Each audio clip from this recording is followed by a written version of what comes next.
irmãos e irmãs, 25º domingo do tempo comum, ano C. Liturgia de 18 de setembro de 2022 com o tema Chamados a fazer a opção de vida pelos abandonados. Irmãos e irmãs, ajude com que estas reflexões, este canal, possa chegar a mais comunidade, a mais famílias, dando o seu ok, o seu joinha, compartilhando e se inscrevendo.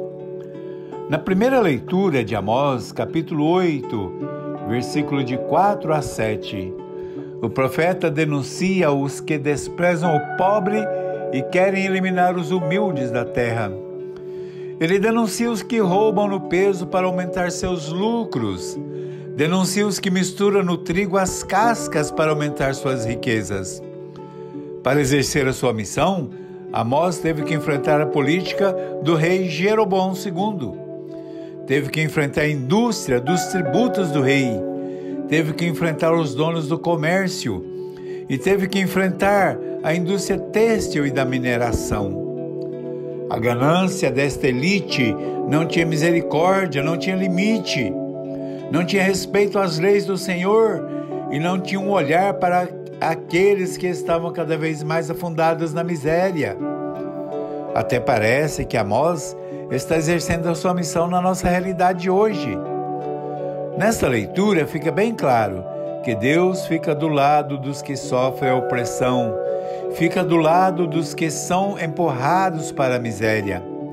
A nossa missão é a mesma do profeta, anunciar que Deus vem para libertar os que são oprimidos pela ganância e denunciar todos aqueles que por causa da opressão se afastaram da lei do amor. Na segunda leitura, a primeira carta a Timóteo, capítulo 2, versículo de 1 a 8. Somos chamados a assumir a intercessão por todos os homens, desde autoridades políticas e religiosas, para que possam agir em defesa dos que são excluídos da vivência da fé, da vivência social, e até os excluídos, aos quais são negados a participação do direito, da justiça e da dignidade humana, a que toda pessoa é chamada a fazer parte. Não podemos esquecer que há um só Deus e um só mediador entre os homens, que é Jesus Cristo, que se entregou por todos nós. Paulo convoca todos os homens em todas as partes a estar em oração, sem ira e sem contenda. A nossa oração deve ser para que todos que assumem o poder e também por todos os povos, judeus, gregos, escravos e livres, homens, mulheres, maus e bons. A nossa missão é de interceder por todos. A nossa oração não pode ser excludente, não pode ser de intolerância religiosa, não pode alimentar sentimento de ódio, não pode ser racista, não pode ser intimista, não pode ser individualista, pois Deus quer a conversão de todos e a nossa oração deve ser da unidade, da comunhão e da paz. O Evangelho de Lucas, capítulo 16, versículo de 1 a 13. O Evangelho nos coloca diante das dificuldades em como utilizar os bens deste mundo. Na história de um administrador que, de forma incompetente e praticando desvio de bens do patrão, ele é chamado a prestar contas. Este administrador infiel, preocupado com o desemprego, chama todos os que ele fez ficar endividado com o seu patrão e reduzem muito as suas dívidas, não porque fosse bom, mas pensando em tirar proveito quando ficasse desempregado.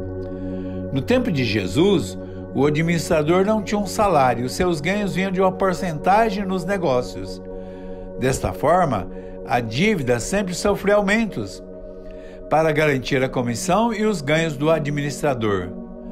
Ao diminuir o valor das dívidas, certamente estava tirando das contas os seus ganhos nas negociatas.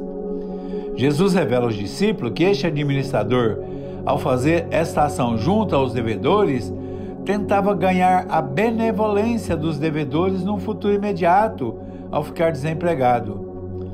Jesus orienta os seus discípulos a agirem da mesma forma, a não gerar a exploração de seus semelhantes. Nos convida a agir com mais solidariedade, sem causar alienação dos bens de nossos irmãos. Que possamos ter a gratidão de nossos irmãos, não porque esteja renunciando reduções de dívida gerada pela exploração, mas por termos gerado a misericórdia, por termos agido no direito e na justiça. Que sejamos acolhidos por agir com o poder da graça, da acolhida e da comunhão, e não por reduzir a dependência econômica do outro para tirar proveito depois. Que a nossa prática seja fundamentada no amor e na comunhão. Jesus encerra esse ensinamento com grande advertência: nenhum servo pode servir a dois senhores, porque ou não gosta de um deles, estima o outro, ou se dedica a um e despreza o outro. Não podemos servir a Deus ou o dinheiro. Esta é a grande mensagem. Queridos irmãos e irmãs, que a graça, o poder e a misericórdia de Deus esteja com todos. Amém.